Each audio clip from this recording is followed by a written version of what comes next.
All right, all yours, Allie. All right. Hey there, folks. I'm Allie Kane. My pronouns are she, her. I'm presenting this morning from the unceded lands of the Nipmuc people in Worcester, Massachusetts. As mentioned, I am the co-chair of the LGBTQ plus Museum Staff and Students PAG, as well as currently the Institutional Giving Officer at Perkins School for the Blind. I'm so grateful for you all taking the time this morning on these last few days of Pride Month, but LGBTQ inclusion is a year-round endeavor, so I hope that you'll take this into every one of the next 12 months. So why are we doing this training? First off, inclusion is one of NEMA's core values. The museum community at large has a public duty to welcome people of all experiences to support learning and curiosity throughout the communities we serve. And through this conversation, I hope that you can take away resources and new ideas to create more inclusive workplaces for LGBTQ colleagues and visitors. We'll go through a few of our workshop guidelines. Firstly, please ask questions throughout this training. The information that I'm presenting is highly personal for people in the LGBTQ plus community, and it can be complex if it's the first time you're hearing this. So please use this time, the next 90 minutes that we have together, to ask questions rather than asking them of your colleagues or guests. I am opening myself up to be your guide, but not every LGBTQ plus person may feel this way. You can ask questions directly in chat. My colleague Sam will be monitoring the chat, and they will save all questions for the end or interrupt me if it's something that should be done on the spot. If you feel like you'd rather not ask the question publicly in chat, you can message Sam Denny personally in the Zoom chat, and they will pose the question on your behalf. Secondly, this is a safe environment for learning, and I will always assume good intentions and encourage everyone else on this call to do the same when anyone asks a question or makes a comment. We know that these questions and comments are not coming from a place of hatred or animosity, and that questions that may be posed in a uncomfortable way is coming from a genuine place of learning and discovery. Please take this experience and knowledge out into the world, but keep any names or personal stories here and respect the privacy of both myself and stories that I share during the presentation or any conversations that we have.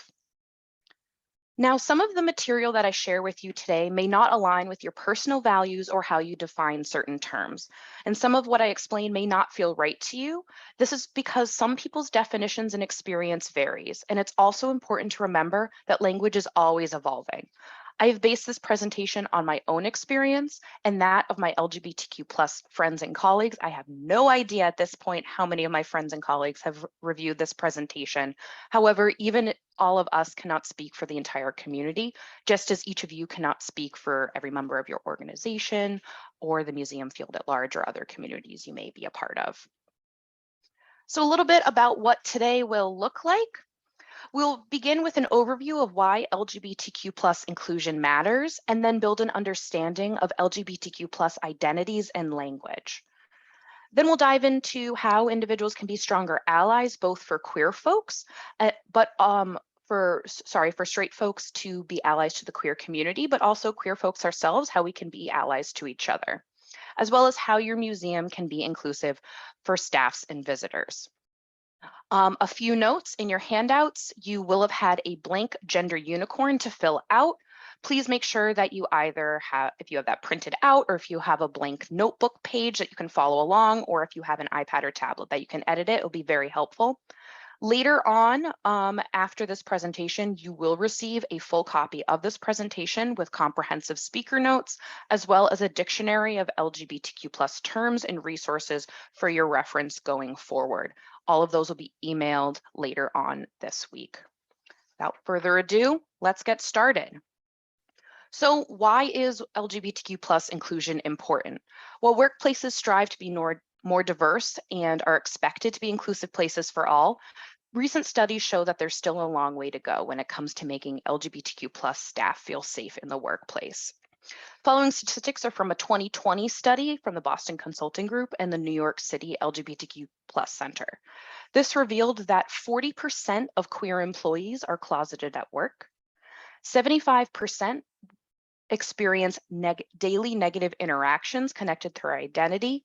This can be from a range of microaggressions, which we'll discuss later, to blatant homophobia and harassment. And 54% of LGBTQ plus people who might be out at work to their colleagues are not out to any clients or customers that they work with. The psychological burden that this places on queer people leads to less productive employees and ultimately queer people leaving their jobs.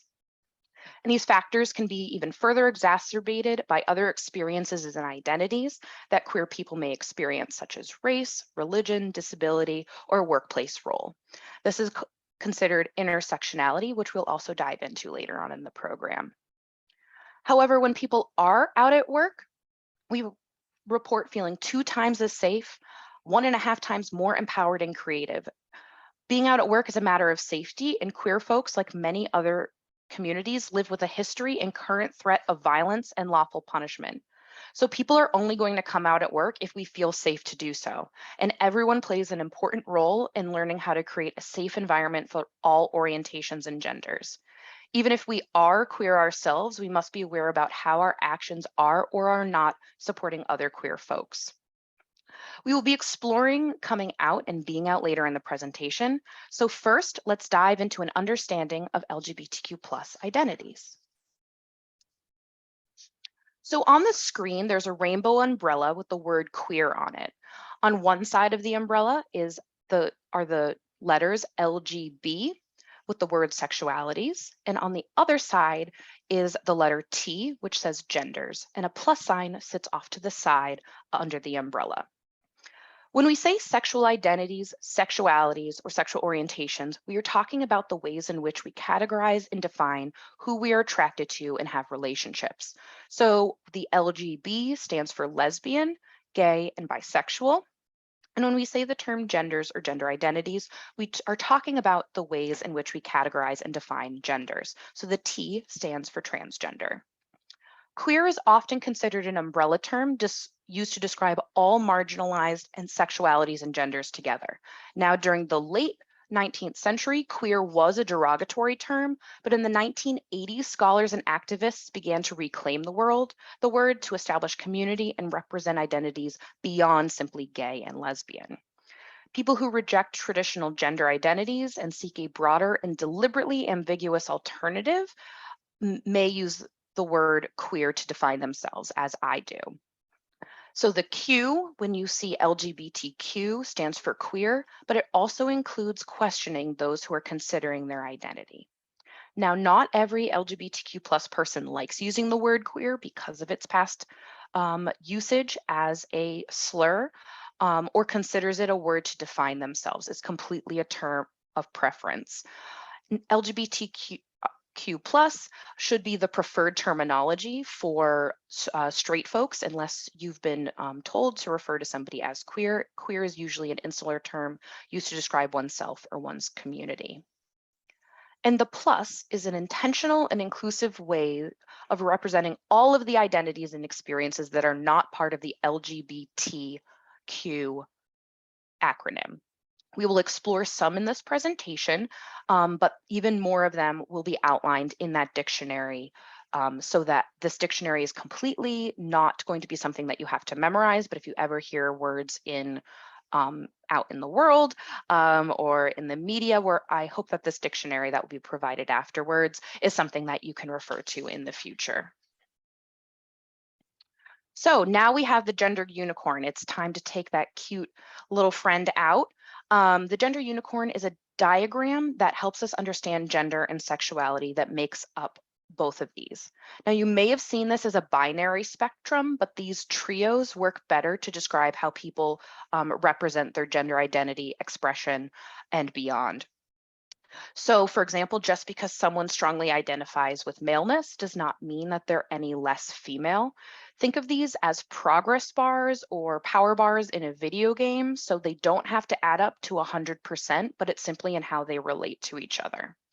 I'm going to walk you through my gender unicorn and use some examples of celebrities, and I invite you to do the same with yours. So first off, we have gender identity, which is located in the mind of the unicorn. And this is who we know ourselves to be based on what we understand the options for gender to be. and how much we align or don't align with those options. Gender identity is our psychological sense of gender, so that's why it's in the head. For me, I identify as genderqueer. I don't identify with many aspects of being a woman, so I would not put myself at 100%. I do not consider myself a man, so I have that at 0, and identify as a bit of other. Genderqueer and non-binary people may feel that they are both a majority male and a majority female. Maybe they're only on the other spectrum, or a bit of all of them. There's no specific way to be genderqueer, non-binary, or gender nonconforming. So please take a moment to mark where on these 3 spectrums you feel you'd place yourself.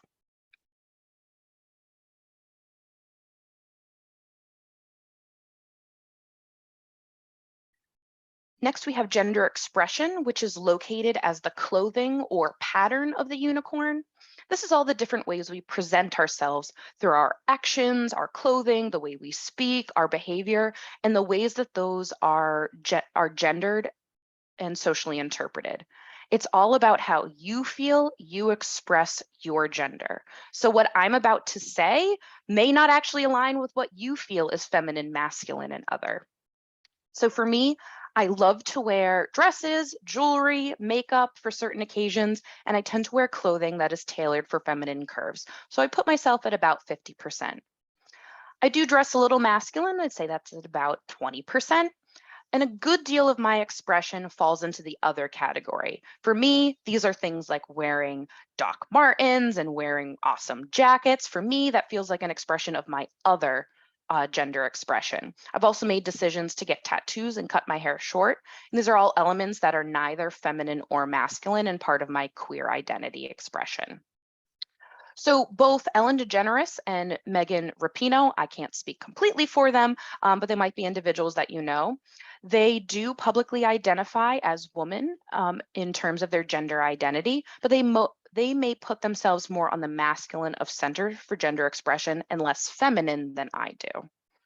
So considering your gender expression, so again, this is your actions, clothing, way you speak, and demeanor, think about where you might fall on the gender expression spectrums.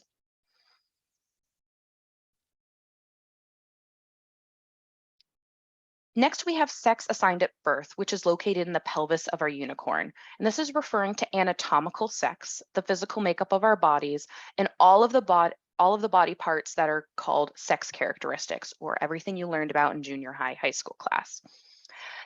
These are the primary traits we were born with and the secondary characteristics we may develop later in life.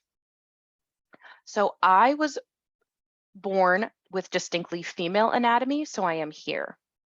Some people may have been born with a chromosomal abnormality or have indistinguishable anatomical characteristics.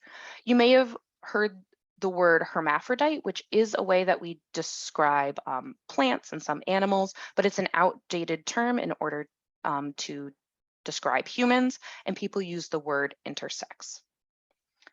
So trans people would have a sex assigned at birth that is the opposite of their primary gender identity.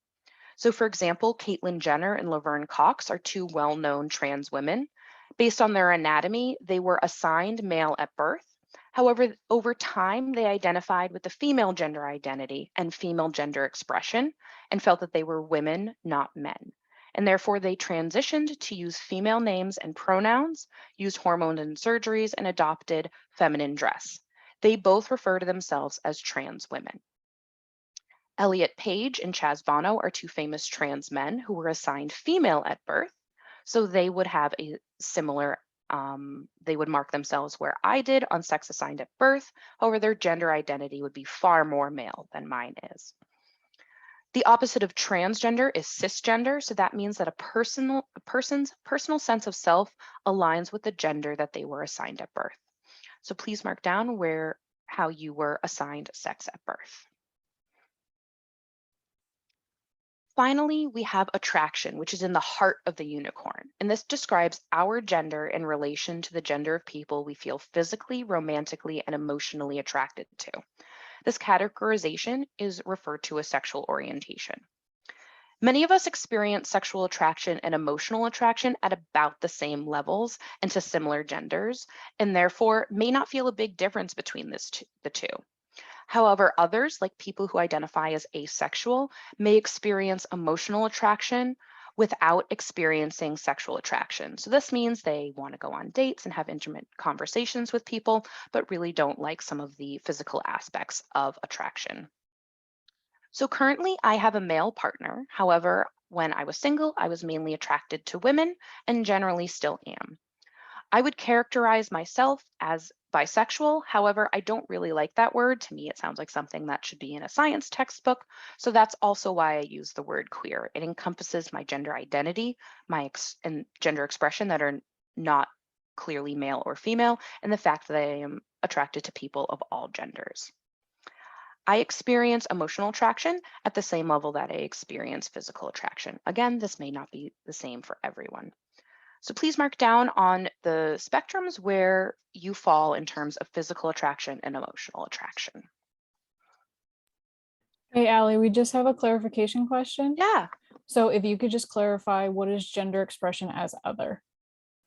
absolutely. So there are certain characteristics that certain people that really kind of fall out of a traditional understanding of femininity and a traditional understanding of masculinity.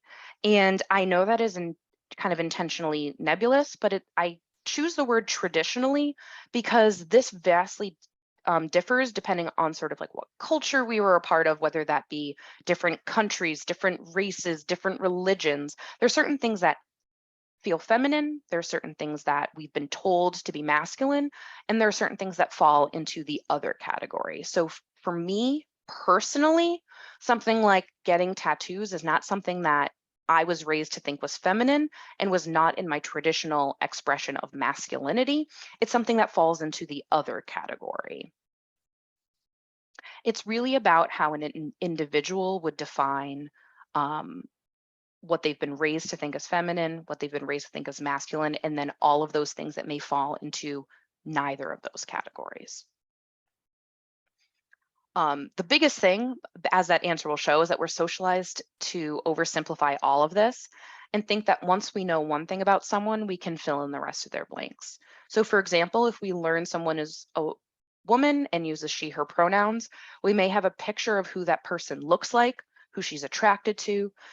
We may assume that she expresses gender in feminine ways, was assigned female at birth, and embodies femaleness in specific ways, as well as it is exclusively attracted to men. This assumption is very common. I do it all of the time. However, it's really not true for most people, if not all of us. Many of us exist to different degrees on the scales and may zigzag through them in ways that break assumptions and norms.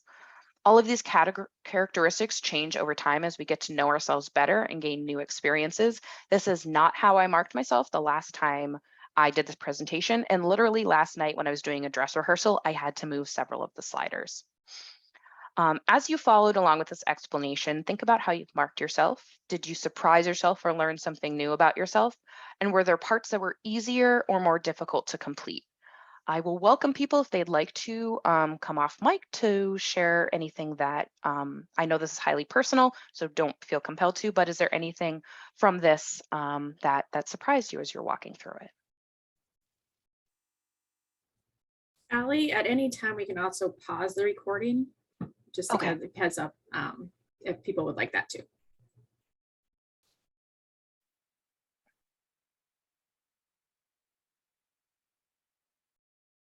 All right, I did see a fabulous question about how the term androgynous is considered. So I will just take a second to, while we have a pause to describe that. So typically I would say that androgynous tends to be sort of a person who's traditionally considered female, who's adopting something that is traditionally considered masculine. Androgynous tends to sort of almost have a one-way identifier. It doesn't sort of have the other. So you could think of androgynous in other, and some people do choose to use that word. However, there are sort of some societal connotations with androgynous that It also, androgyny tends to sort of embrace a specific body type. So it's not necessarily embracing of all body types. So for some people who maybe express themselves similar to I do, they may prefer to define that other as androgynous, but that's just not a word that necessarily resonates with everyone. That's important. That's why right now it just sort of says other, but there are other people who may put a label on that otherness.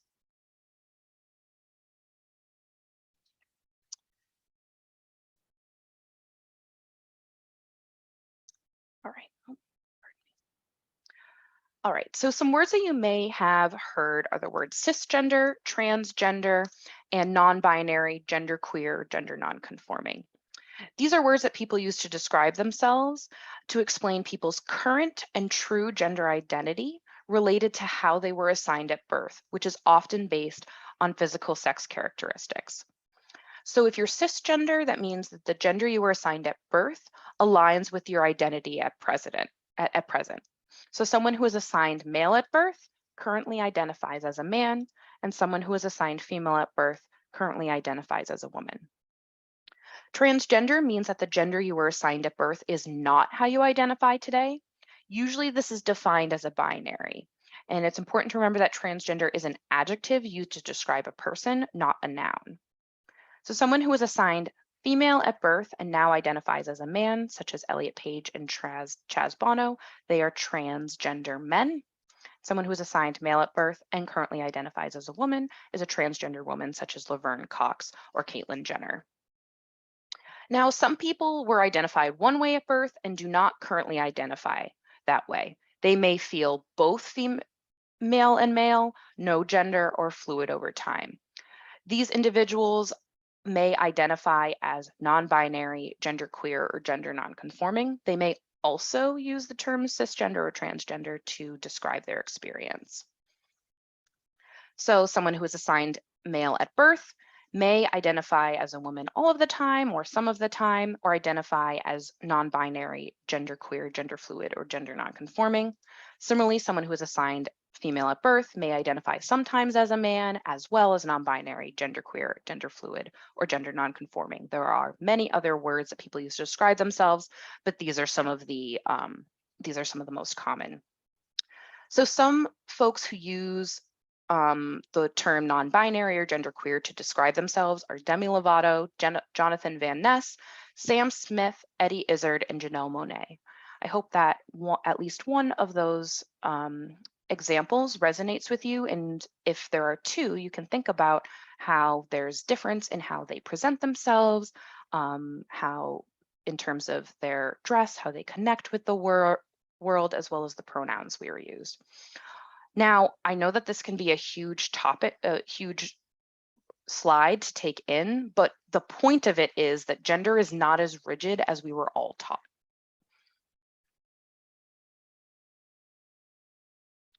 So when we're talking about everything that we just went over in the last few slides, who are we actually talking about? So it's estimated that 5.6 of all adults in the current workforce are queer. Now, this number differs drastically with the Gen Z population, which were those born from 1997 to 2002 who are just entering the workforce, where 1 in 6 identify as queer. It's important to remember that as time has passed, people feel safer being queer at work, but that was not always the case. Therefore, that 5.6 figure might be actually greater than is actually reported, because some people who are queer and reported on this survey may not have felt safe to do in this survey because of past experiences. Now, among all of these respondents, 54% of LGBTQ plus employees are women. That trend is even more pronounced among younger respondents. Women make up 70% of the out queer population aged 18 to 34. And today's younger out queer workforce is more racially diverse than older queer cohorts. So the majority of those aged 18 to 24 are non-white, about 53%, versus just 7% of those aged 55 and older. And that trend is likely to continue as the workforce becomes more racially diverse with each successive generation. And we probably see the statistics because people who are not white already were experiencing discrimination and a host of systemic challenges while they are in the workforce simply for being non-white. And so the idea of coming out was something that was just simply not safe. So that's probably why we see that increasingly non-white statistic, as well as just the general populations becoming increasingly non-white.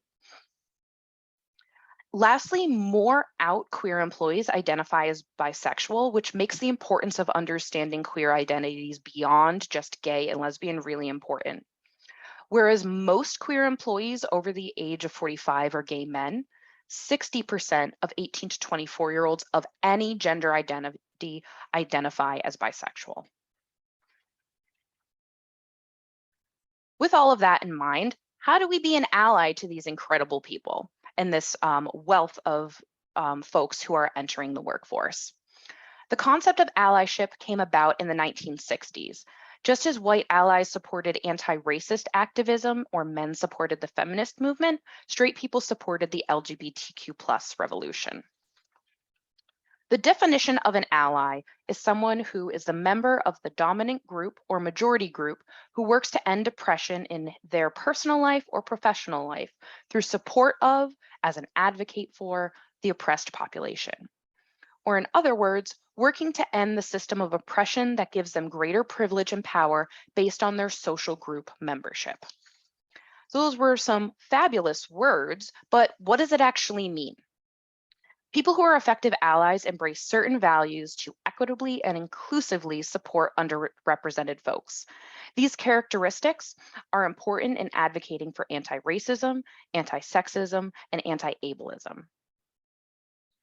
And first important part of being an effective ally is something that all of you are already doing, simply educating yourself. So by being in this training, you've already taken an important step to being an effective ally.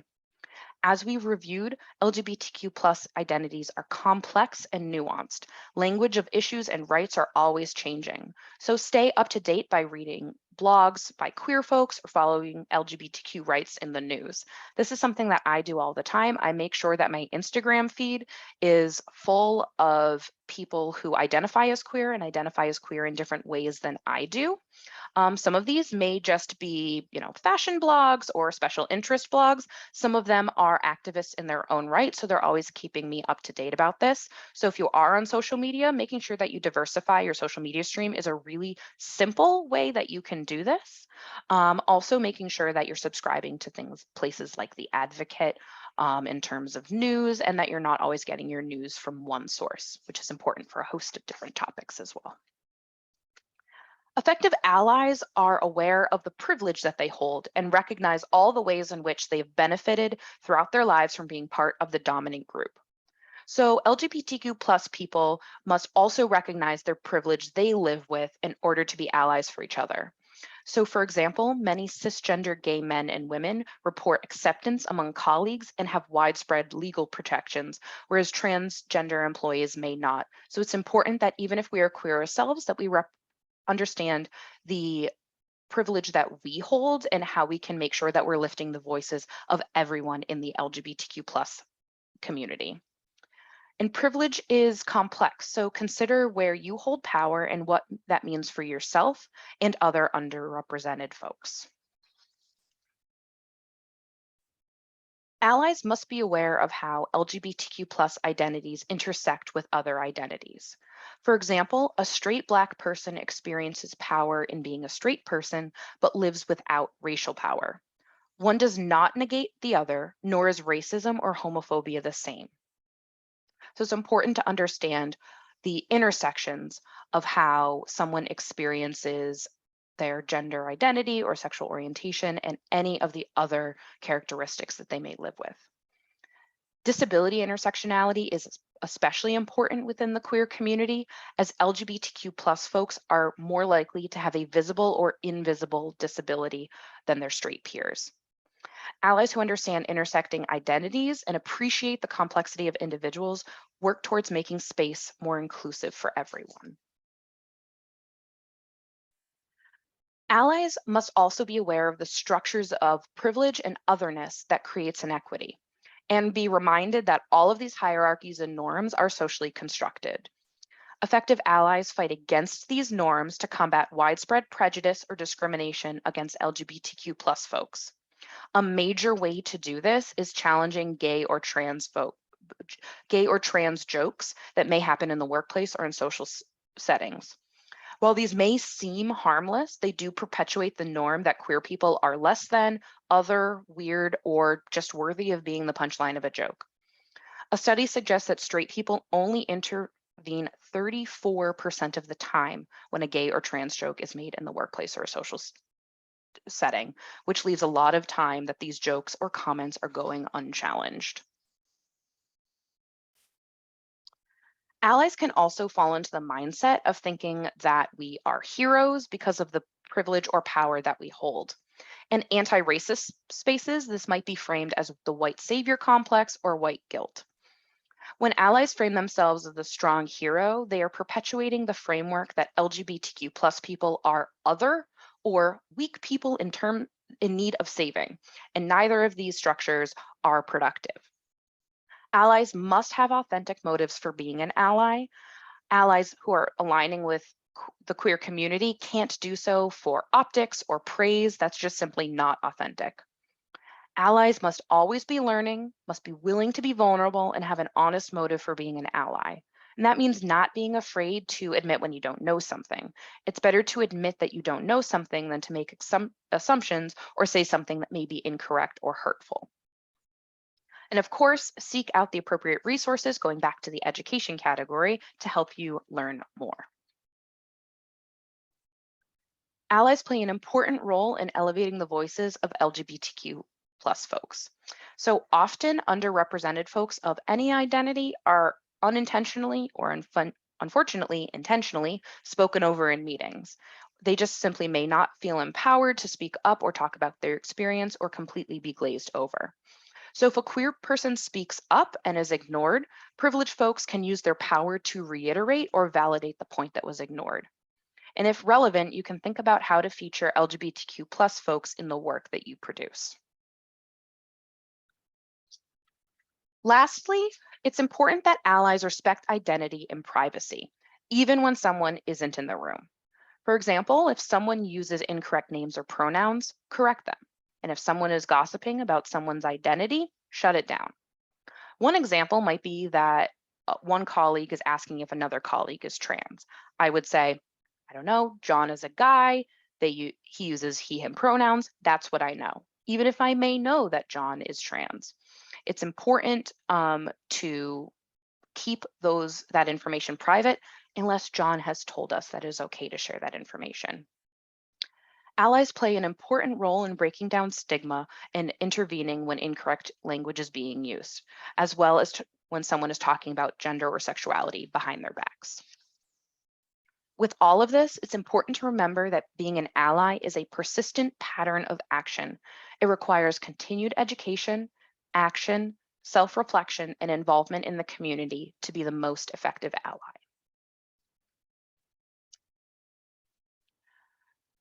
An important way to show that you're an ally is to use inclusive language. So I have a few examples on the chart, which are unfortunately still used. I just wanted to walk through them. So firstly, avoid saying the term homosexual, instead using gay or lesbian if that's accurate, or queer or LGBTQ+, if that's accurate. Homosexual often denotes sort of like a discomfort with queer folks. It's also an outdated medical diagnosis. You used to be able to be diagnosed homosexual in the DSM, which has a whole host of stigmas attached to it. Also avoid saying said that someone was born male or that they're male-bodied or female-bodied. Instead, you want to use assigned male at birth or assigned female at birth, because we are not born a certain way. Our parents or our doctors assign us a gender. And when we attach the word bodied to male-bodied or female-bodied, it indicates a pressure to medically transition, which is not something that everyone wants to do. Not every trans person needs to or wants to undergo surgeries and hormones to validate their identity. As mentioned before, gay and transgender are adjectives used to describe a person or a group. So a gay or a transgender is incorrect. You would say a gay person, a transgender person instead. Now, this is something that I do a lot. Make sure you're not saying things like both genders or opposite genders. As we discussed, there are way more than two genders. Both implies that there are only two, and opposite reinforces an opposition or superiority of genders. Be cognizant of if you're saying things like trans people and normal people or gay people and normal people, because normal implies that trans people are abnormal and reinforces stigma. Lastly, there are a lot of gendered ways in which we describe mixed gendered groups, such as welcoming a group of people and saying ladies and gentlemen. Instead, you can say everyone, folks, friends, y'all, whatever describes that, but there are more than ladies and gentlemen in an audience. Also, a lot of people may use the words like, oh, a fireman came to my rescue, or the postman's coming soon. Instead, use the words firefighter or postal workers because people of all genders may perform these jobs. So I know that pronouns cause a lot of anxiety, and I'm hoping that I can provide a simple framework and some tips that'll make this easier and not be filled with as much anxiety. So pronouns are how you refer to someone when you're not using their name, and pronouns are the way that someone identifies. So common combinations of pronouns are she, her, hers, like myself, they, them, theirs, or he, him, his. Now, some people, as is shown on the bottom, may use multiple pronouns. So you may see some people's email signatures say something like she, they, or he, they. That means that they use multiple pronouns because they are gender fluid, or they simply just don't care which one that you use. So for example, singer Halsey and comedian Mae Martin, they both use she, they pronouns. So what I've seen a lot of times is if someone's writing an article about Halsey or Mae, they may use she and they interchangeably within the same article. And it means that both are correct. Now, even though both Halsey and Mae let us know that they are fine with using she and they pronouns, make sure that you are also using they and not just defaulting to she because it's easier. Now, often we assume the gender of the people we meet and use pronouns that we associate with that gender. And we should avoid assuming any part of someone's identity, and that includes someone's gender, the same way that you wouldn't assume that someone was married or that they went to college. And the reason that we should care to know someone's pronouns is to make them feel comfortable and validate and recognize their true gender. So I a lot of times connect pronouns to nicknames or names that you use, or an alternate name that you use. Maybe you prefer to be called Catherine and people always call you Kate or Katie and you hate it. Maybe use your maiden name in professional settings, but you get called by your married name all the time. There are people who have unisex names like Jamie or Cameron, and people always think you're a different gender. Maybe you go by a middle name and cringe every time someone calls you by your birth name. Or simply, maybe someone always mispronounces or misspells your name. All of these are things that are annoying, are invalidating, just make us feel uncomfortable. Names and pronouns are important parts of our identity, and using the names and pronouns that people prefer is a sign of respect. You don't have to completely agree with it. You don't have to completely understand it, but language is powerful, and these details may seem small, but they really matter. When people use the wrong name or pronoun, it can really hurt, especially if it happens all of the time. So what should we do if we don't know someone's pronouns? There are a few ways that you can show your support. So first, try to introduce yourself with your pronouns when you're in a group setting or if you're meeting someone one-on-one. This may prompt someone to feel safe to provide their pronouns without it being awkward. I always make sure, even if I am the only person, and for years I have been the only person a million times, I verbally share my pronouns in every meeting. And now I'm trying to do it in every introduction, because when I share my pronouns, it's inviting someone else to share theirs.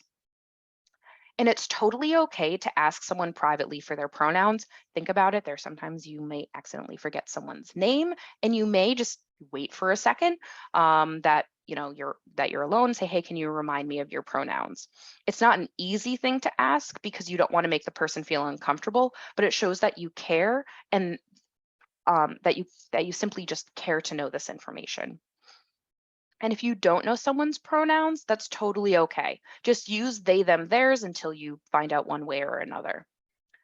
Now, if you use the wrong pronouns, apologize, correct yourself, and move on. If you make too many excuses or make too big of a deal about it, suddenly the misgendered person is consoling you when you did the initial harm. So think about when you're talking to someone and it turns out that they've broken up with their partner. You apologize for the mistake. It's awkward for a moment if you move on. There's no point in getting distraught when the other person isn't. And it's through language that we can make cultural change. These are small changes that we can work on. And even though I make mistakes all of the time, I'm trying to make people feel safe and comfortable. We had a fabulous question that was submitted before the presentation regarding what happens if someone is misgendered by a museum visitor. So firstly, misgendering happens and it's frequent for a lot of people. So this is why it's really important to have pronouns on name tags, or you can buy pronoun pins that people could attach to their shirt or the uniform. Always embrace the principles of de-escalation and active bystanding, which is a training that all frontline staff at a minimum should engage in. So if you're working, let's say this is like a front desk, information desk scenario, if it's a multi-person conversation, you can simply reiterate if someone was misgendered. I would say, you can simply say, oh yes, her favorite gallery is the same as my favorite gallery, just simply doing that very subtle correction. If you're not part of the conversation, maybe it's something that's happening in another corner, watch your colleague's body language. If they feel secure and comfortable, interrupting the conversation may just make them feel uncomfortable and cause attention in a way that they don't want to. It would totally be fine later on to acknowledge it, just be like, hey, I'm sorry, that person misgendered you. Is there something I can do in the future? It's important to really be in tune with body language, because that puts the misgendered person in control of the situation. So if they still feel secure and comfortable, there's no reason for you to butt in and cause attention to something that they're all right with. But of course, follow up with them just to see if there's something you could have done. Now, if a colleague does feel uncomfortable during a conversation, you can distract the visitor by taking control of the conversation, just like you might do if your colleague didn't know an answer to a question or was dealing with a hostile visitor. And if you're a manager and you hear about this situation later on, follow up with a staff member without being overly apologetic. Ask how they would like to be supported, and accept it's totally okay if someone just says, it happens all the time, there's nothing you can do. That's all right, and it's a really unfortunate but realistic response. And you should deal with any misgendering from a visitor or volunteer just as if a colleague was doing it. It's ultimately causing an uncomfortable, if not unsafe, workplace. And this also goes for board members and donors. They don't get a special pass. So if somebody is a frequent visitor to the museum and they are consistently misgendering a staff member, it's important that a manager have a conversation with that frequent visitor, because they are ultimately creating an unsafe workplace. Consider hosting an inclusion training for your board, because we do tend to see it. It's a it's a fact that board members tend to be of an older population and tend not to just be as familiar with this information. Simply by hosting a training like this, you could mitigate a lot of that. And so all sorts of preventative measures, such as having pronouns on name tags or pronoun pins, having de-escalation training so that frontline staff can help out in a host of difficult situations, is really important. And lastly, what I think is really important is always allow your frontline staff, regardless of what the reason is, allow them the liberty to step away from their position.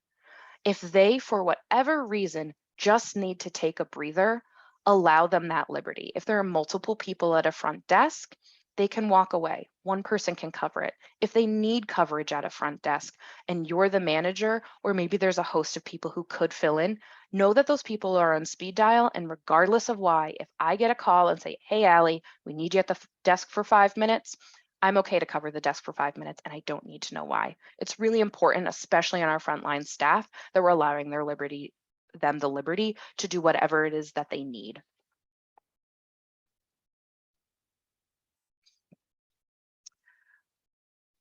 So I also wanted to review some inappropriate questions, and these are things that that unfortunately queer people get all of the time. And so I just wanted to provide some context as to why they're inappropriate. These are things like, just like we've been told to avoid talking about religion or politics at the Thanksgiving table, these are questions that kind of feel the same to us. Now, they may feel like innocent questions, but they can do real harm because they're personal and invasive. You are not obligated to know the answers to any of these questions. They may be things that you're curious about, and you can always, if you're interested about sort of the thoughts and the thought processes behind any of these questions, you can always go on Google. There's probably a queer person out there in a similar position who can maybe answer a question for you.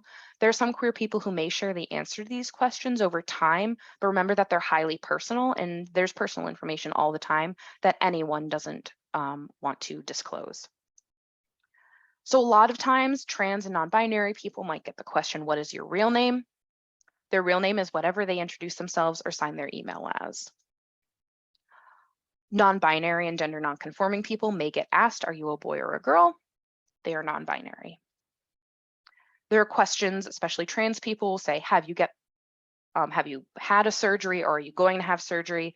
These are personal medical decisions. And just like we're not obligated to know anyone's personal medical decisions, these are not questions that we should be asking trans folks.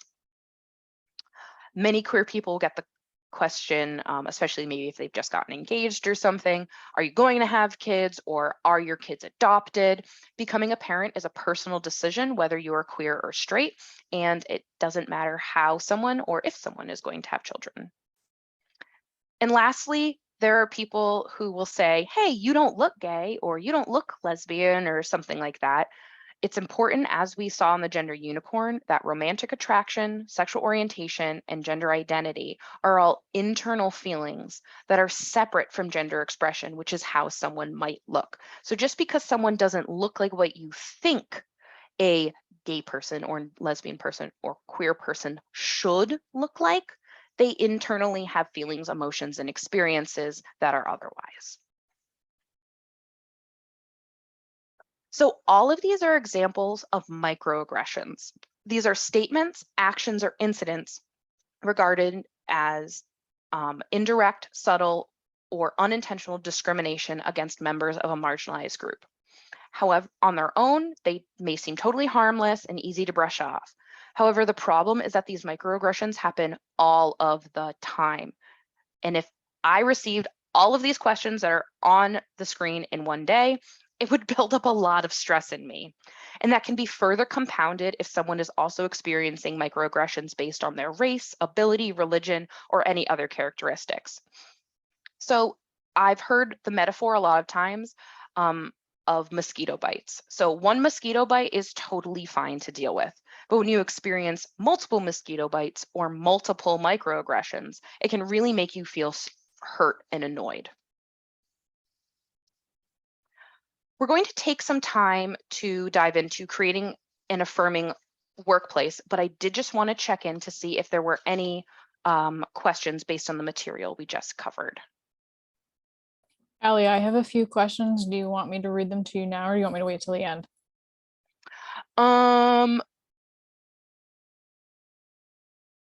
Most are about gender identity, which you've covered. So do you want me to go over those now? Yeah, let's go through them now. Cool. So one question was, once someone has fully transitioned, is it considered unnecessary Qualifying to say Elliot Page is a trans man and not just Elliot is a man. If the person fully identifies and expresses as the one sex, should we just treat them as that sex, and trying to better understand when and when it's not appropriate to use the term trans? That is a fabulous question. I love that so much. So I think if you're generally talking about the experience of transitioning, and that's part of the conversation, it's totally fine to use the adjective trans or transgender. And it's really important to follow the individual's lead. And you're completely right. Elliot Page, we're just going to use him because folks know him. Yes, he's a man. And if we were talking about any sort of issue of, a men's issue or a group of men, absolutely, Elliot Page should be included without the qualifier trans.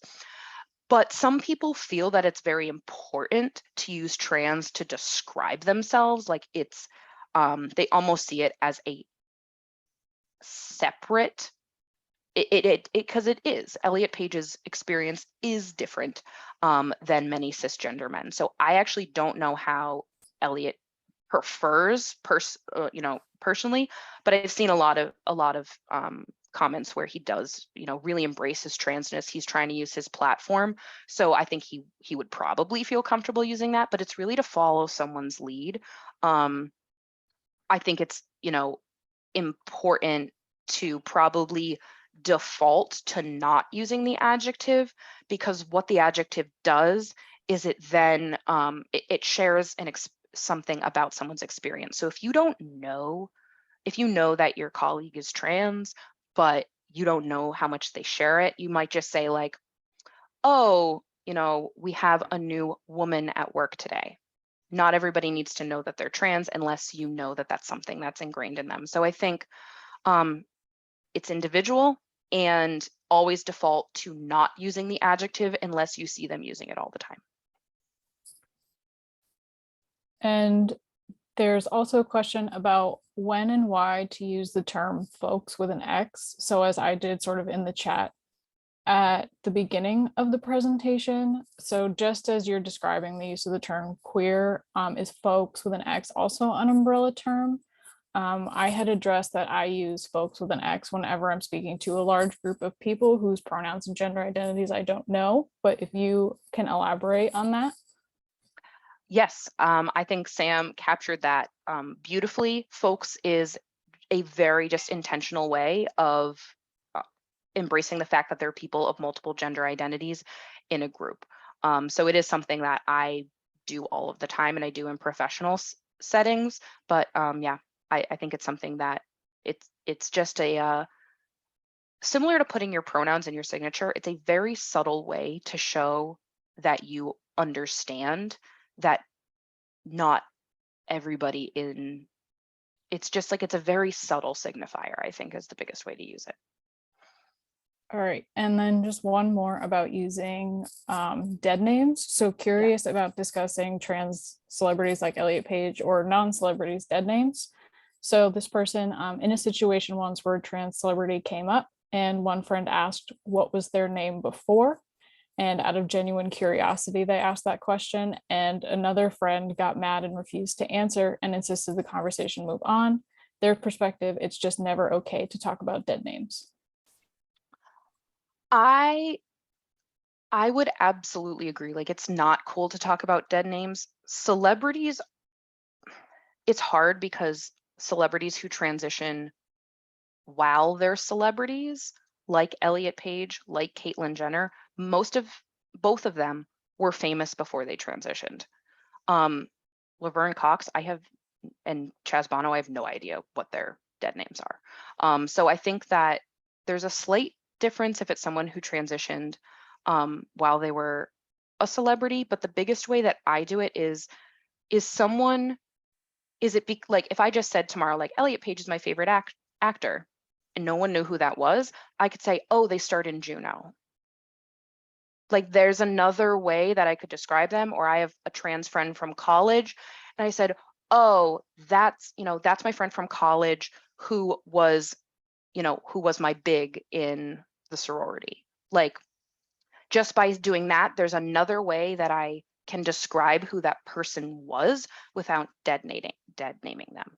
Now, if someone has absolutely no point of context, and it is like, for example, my dad knew this friend, I could say, oh, that person now goes by whatever, you may have known them as this. And I think it's important to you're not dead naming them because you're not showing that that's their real name or anything, but really centering their current name. And if it's only needed to use as a point of reference, but I would say 99% of the time, there's another way you can use that as a point of reference. You can say that that's the front woman of Against Me. It's Laura Jane Grace. And if someone didn't know that that's what Laura Jane Grace goes by now, they can also Google Laura Jane Grace and find out what she used to go by before. So I would say I agree with the friend who said it's never okay to dead name unless it is truly the only point of reference. But 99% of the time, there's always another way to use the point of reference. And I think if you did get the question of like, oh, Elliot Page is trans, what's their, like, what name did they go by before?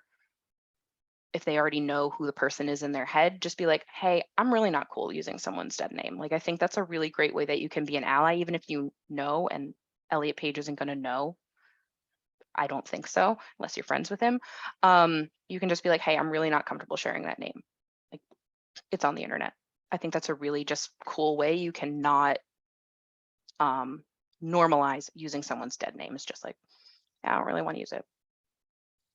Hope that answers the question. All right, and there was just a follow-up. So dead names are names assigned at birth, and Allie, you and I agree that yes, dead names are what you're assigned at birth.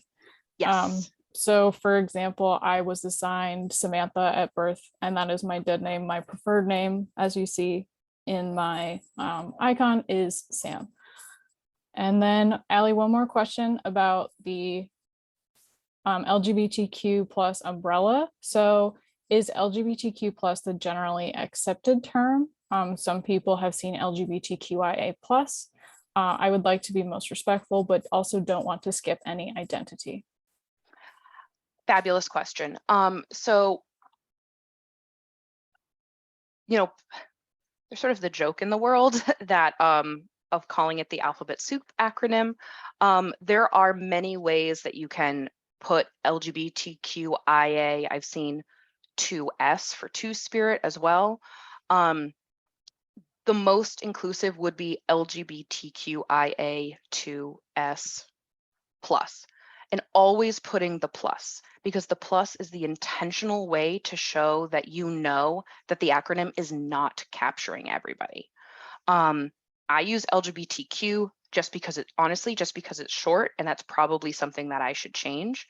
The reason why the I and the A for intersex and asexual are added is because a lot of times those are experiences that are left out of the conversation. So it's a really intentional way to call attention to people who were not assigned male or female at birth and experience and actually don't experience sexual attraction, because sometimes LGB can really put physical attraction at the center. And so by adding the A, it's showing that physical attraction is not necessarily at the center. And by adding two-spirit, two-spirit is a native term that is similar to non-binary, but it's really what it comes from the native experience. It's something that would only be used in the native community. And so by adding 2S to the acronym, it's an intentional way of showing that it's not just white people who make up the acronym. So I would say, and there's also a big difference when you're writing versus like saying LGBTQ plus rolls off the tongue. LGBTQIA2S plus may not, but I would say, yes, we should probably all be striving to do LGBTQIA2S plus.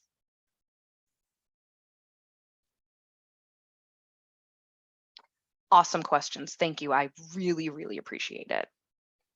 So taking all of this information into account, we will now be talking about how to create an affirming workplace. And this will be information we will get into a little bit about museum specific, but this is something that even if you're not in the museum industry or like me, you end up doing fundraising or development work in a different world that you can still take into your life. So firstly, use pronouns as frequently as you use your name. So email signatures, name tags, Zoom names. If your name tags have a standardized way of doing it, maybe you don't want to issue name tags to 100 new people. I think you should, but if you can't, you can also get pronoun pins, and there's like a bunch of really cute ones. You could even get one designed specifically for your museum. And that actually, what's great about pronoun pins is for people who use multiple pronouns and maybe that's fluid over time, they could actually have like 2 pronoun pins or 3 pronoun pins, depending on what they're using, because sometimes I want to use she and sometimes I want to use they. One moment, my headset is dying, so I'm just going to do a little swap.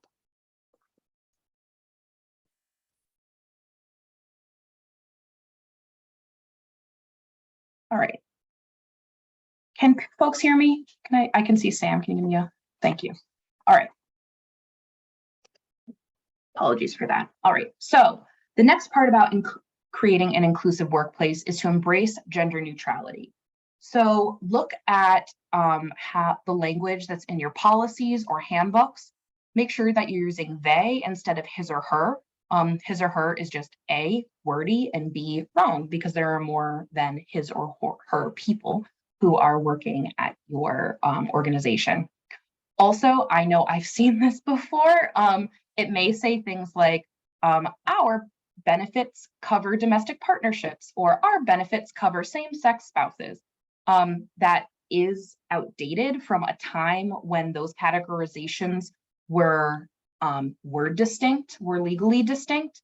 So make sure that you're just saying spouse, if that's what you're talking about. And also be up to date about what examples you're using. If you have any sort of examples and you're only showing heterosexual couples, or like you're only talking about children that were naturally born and not adopted, just be cognizant of those sorts of policies. These are employee handbooks are a lot of times the first documents that a new employee is reading. So even though for most employees, we're very infrequently reading them, it is the first thing that a new employee is reading. So let's make sure that that language is up to date, because it's, again, a very subtle but important way that we're showing that we include people of all genders and all experiences. Also talking about gender neutral facilities. So this is restrooms, bathrooms, dressing rooms, things like that. So trans, non-binary, and other gender non-conforming can have a lot of anxiety about which bathroom to use for fear of violence or harassment.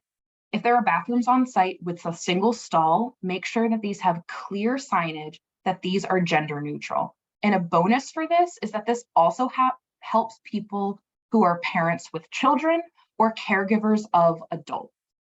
This makes sure that those individuals can have private single stall restrooms to avoid anxieties of their own.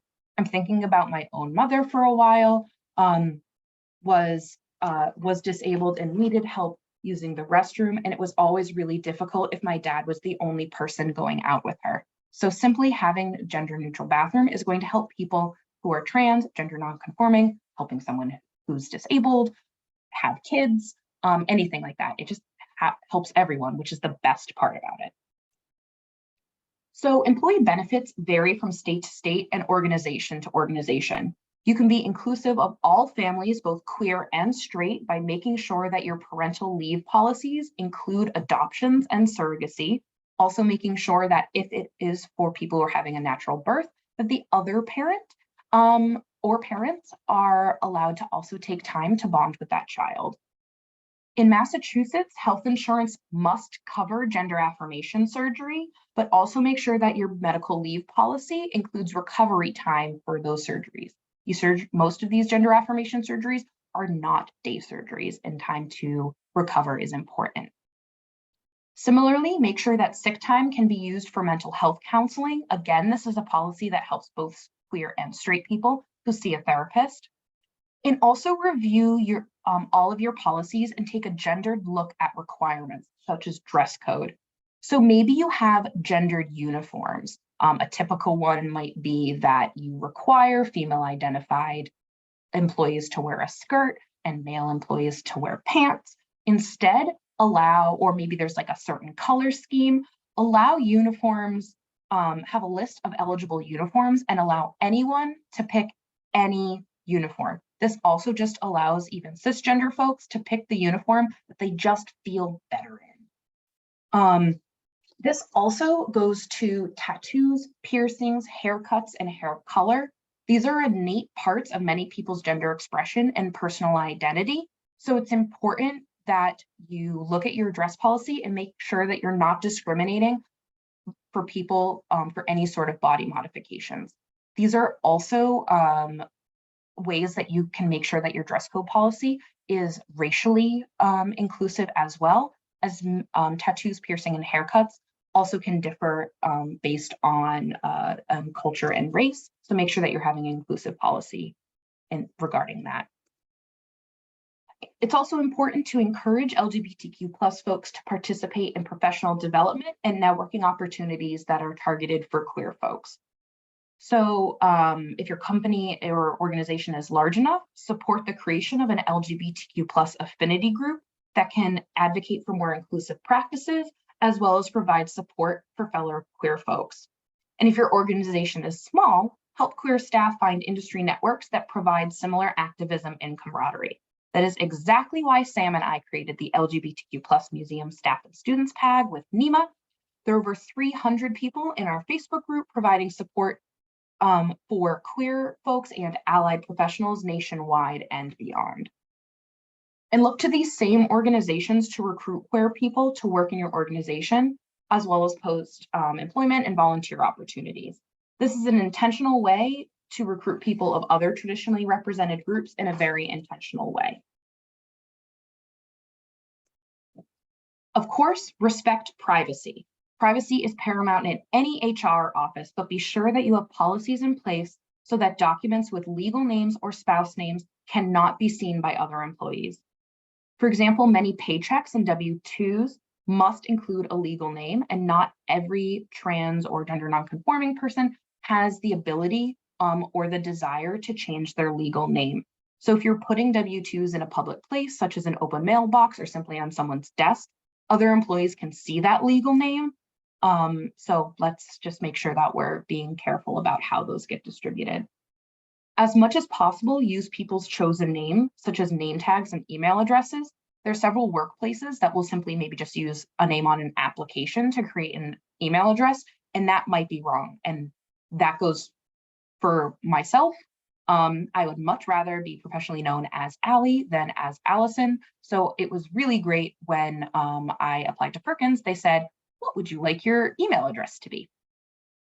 And if you learn someone's legal name, if you're the individual who's receiving applications, don't talk about it to other people.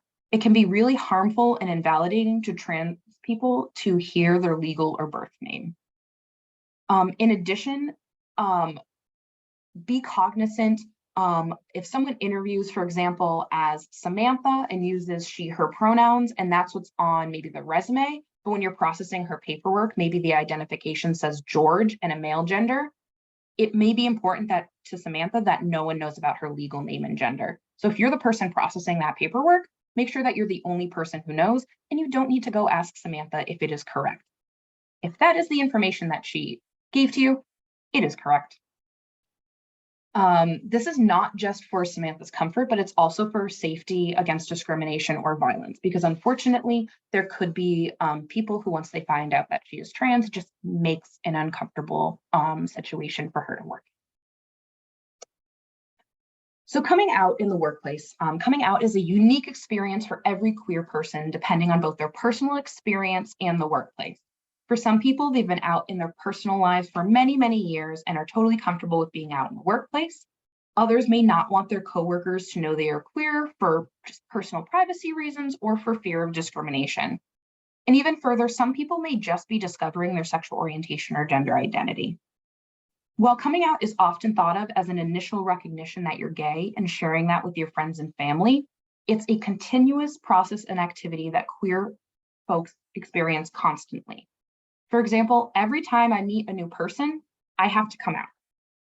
We tend to assume that people are straight or that their gender aligns with their presentation or name.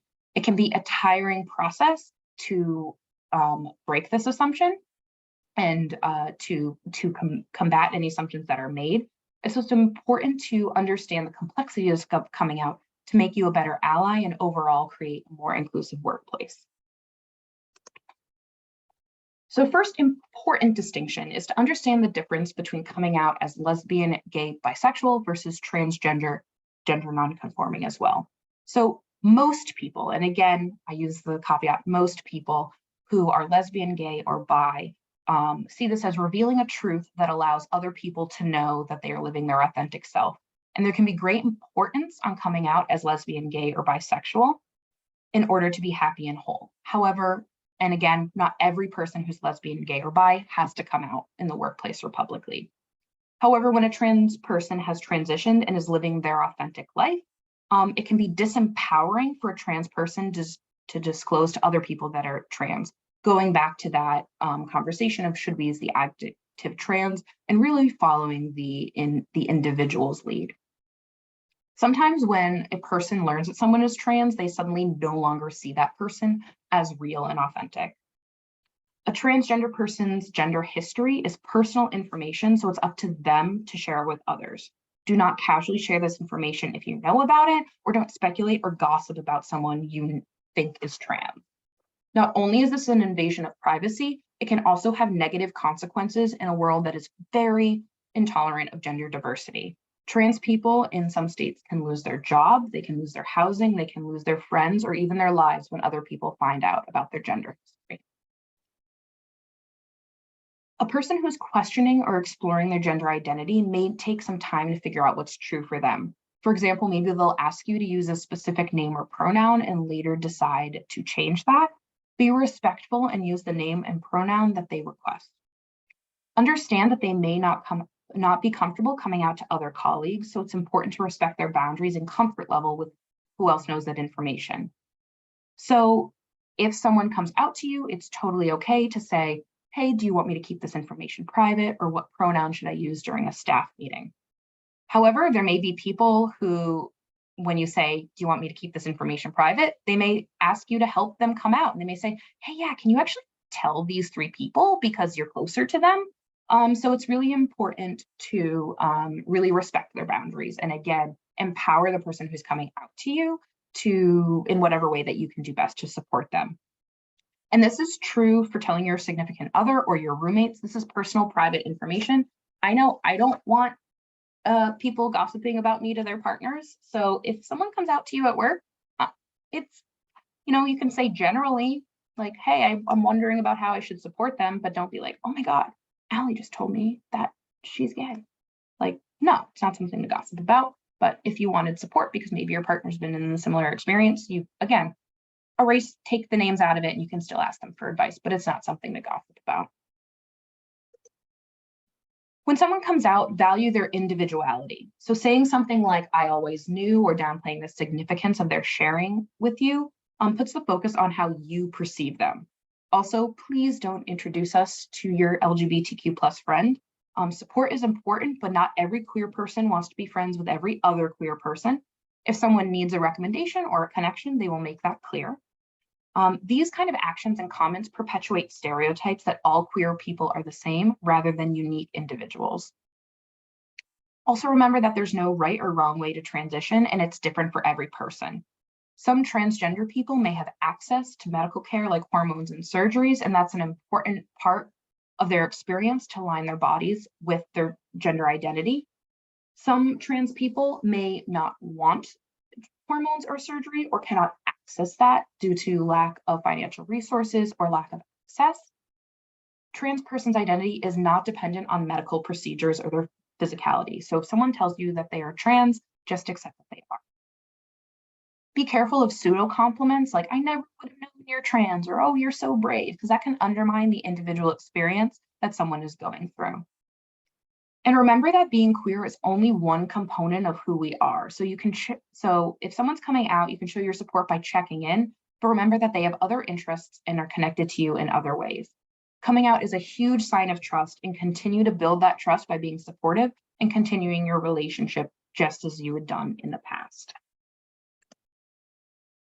So for transgender or non-binary individuals considering transitioning at work, or HR professionals who are approached by someone who's intending to transition, keep all of this in mind that we've just discussed, but also be prepared with a plan. Transitioning at work may require changing HR documents, updating contact information, and informing colleagues. The individual and HR should work together to come up with a plan to ensure a smooth and empowering process for the individual. So the American Alliance of Museums has a trans inclusion task force that has an incredible comprehensive guide. There is one for the individual who's transitioning, one for the organization, and one for colleagues. And I cannot stress how these 3 documents are incredibly inclusive, walk you through every single consideration that you might have to think about. Very little of the information is museum specific. So anyone who's in the HR field or is in leadership should remember these resources and share them widely.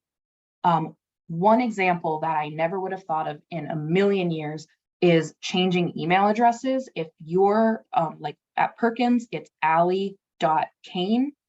So if I were to transition, I would want to know them. When is my email address going to be updated? Because I'm talking to people every day, especially as a grant writer. When is it going to be updated? What is my forward? And is my dead name still going to be in the address book? I unfortunately learned a colleague's dead name because I was looking them up in the address book, and they had 2 email addresses on file. And that is something that I never should have in a million years been able to know their dead name. So the AAM comprehensive guides will walk you through every single step and has been informed by numerous trans people who've gone through this, sharing what they wish had happened when they had transitioned at work. So many of the principles that we just discussed hold well for working with LGBTQ youth, but understanding that we may have museum educators who often work with children, I wanted to highlight some important notes about working with queer youth. So regardless of a person's age, respect requests to use a certain name or pronoun or dress in a certain way. As LGBTQ identities become more accepted, kids are expressing gender variance at a younger age. Beware of how you interact with students. Don't treat their experience as a phase or something they'll grow out of, but trust that they understand something that's very important about themselves. A note about using right names and pronouns. According to the Trevor Project, simply using proper pronouns when all of the adults in a person's life are using the proper pronouns can decrease suicidal ideation from between 50 and 65%. If you can be one of the adults in a kid's life who is using the proper pronouns and names, you are decreasing suicidal ideation, which I just think is absolutely incredible. It's important to communicate with caregivers, whether that's parents or someone who's always bringing them to a program, or teachers if it's in a field trip program. So it's important to remember that gender variant children likely have support at home. If kids can't buy their own clothes. So if they are wearing clothes that are gender variant in any way, they more than likely have someone at home who is helping them understand their gender identity and is helping them buy affirming clothing. If you have questions or concerns, approach caregivers with compassion and curiosity so you can learn how to best support a student. And this is the same way that you can make sure that you're helping kids of all learning profiles get the most out of your programming. It's important to balance self-advocacy with adult intervention. And so while gender variance is becoming more prevalent, not all students in a classroom or in a program may understand a queer kid's presentation. And so because most queer youth who are presenting publicly have support at home, they may have also had a conversation about how to explain themselves to other kids and address curiosity. So a friend of mine said that she developed a script with her 8-year-old son so he could voice in his own words and advocate for himself for anybody who might be questioning why he was wearing a certain article of clothing or doing his hair a certain way.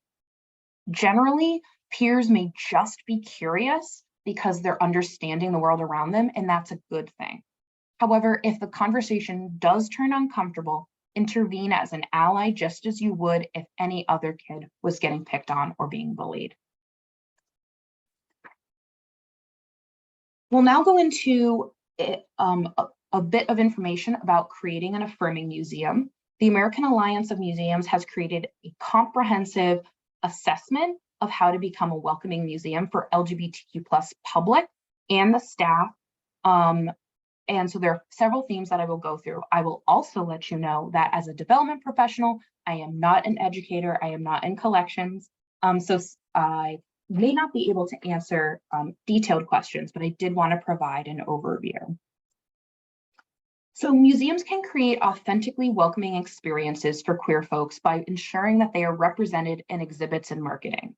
And so for art museums, this means collecting work from queer artists or that are about queer subjects, also ensuring that this information is on display and isn't just in storage, and that the interpretation addresses these queer topics. For history museums, this may mean reanalyzing your collection with a queer lens or focusing exhibits on queer figures of a similar time period. For science museums, this means sharing the work of queer scientists and as appropriate, including an interpretation that you are talking about, a queer scientist. All museums can ensure that their marketing features people who are gender variant or families that don't only feature a mom and a dad for family programming or straight couples in wedding and other communications.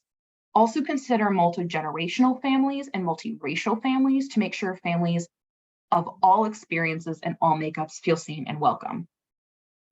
If you're talking about an abstract concept, for example, in a children's museum, you might be talking about the concept of dress or the concept of family.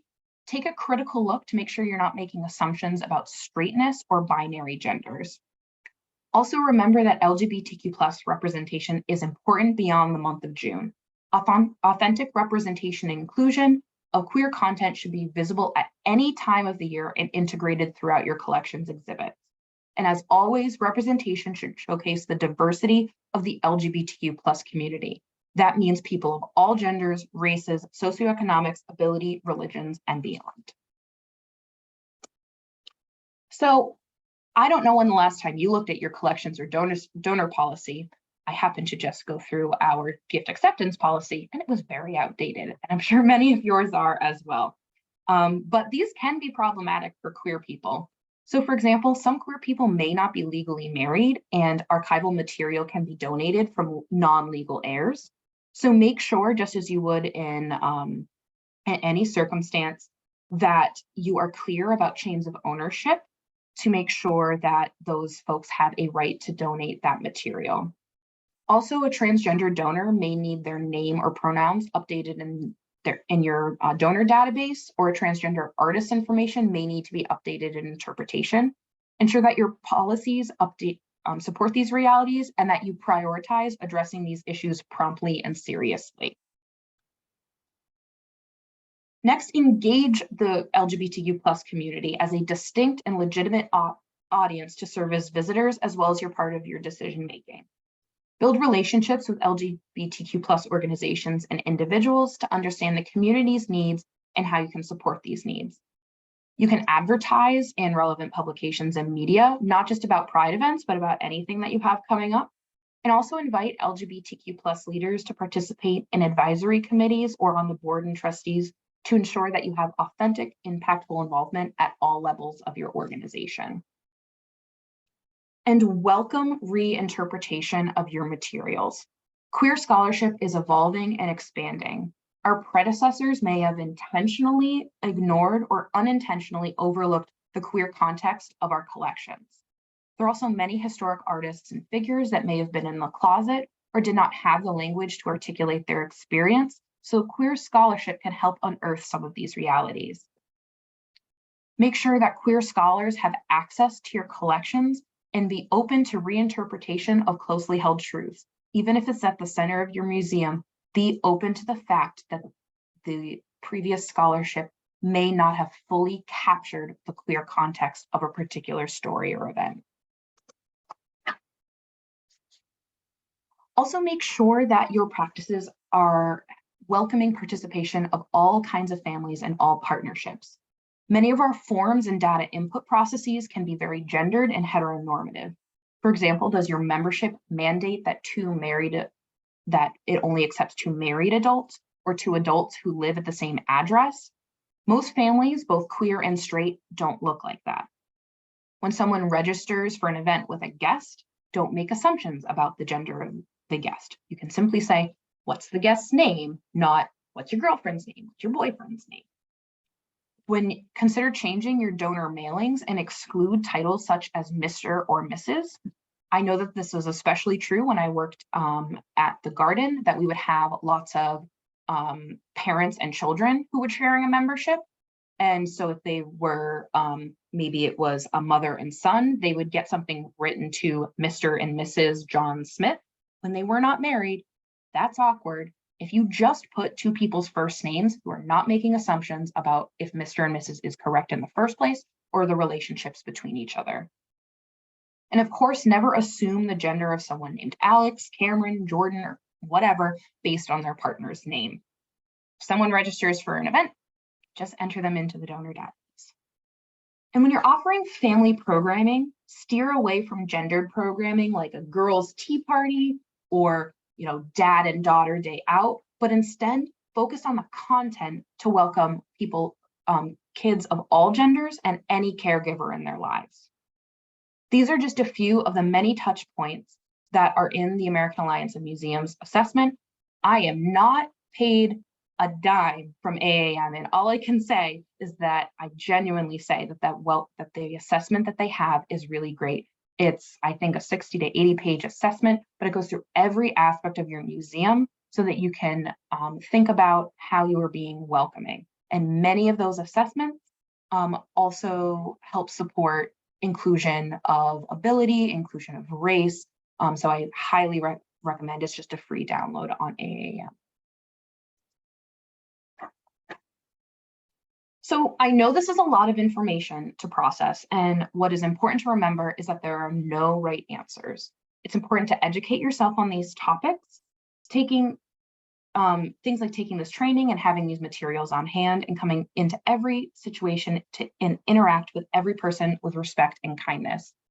I'm aware of the fact that I actually am butting up against my time, despite my best dress rehearsals. So what I will do is instead, these are 2 things that I'd like you to go into your life after this presentation, thinking about what's one takeaway that you can implement immediately and something that you'd like to work on to be a better ally personally or for your organization to be more inclusive. You're more than welcome to share these things, and I do have the ability to stay on a little bit longer, and I would welcome any questions. If you do need to bow out and you have a question, please throw it in chat and we'll make sure that all of the questions the answers to all the questions get mailed out later. Thank you so much. Ally, thank you so much for presenting today. That was definitely a lot of information, but it was amazing. I found it amazing. I don't know about everybody else. And Sam, thank you for handling all of the chat questions and stuff like that. So if anybody does have any questions, I can stop the recording at this point, so we can continue the discussion off camera, basically, or off the recording. We will be following up with a link to the recording along with our survey afterwards, so that would be great. And Ally has some other resources to share. So I'm going to hit stop and we can continue the discussion.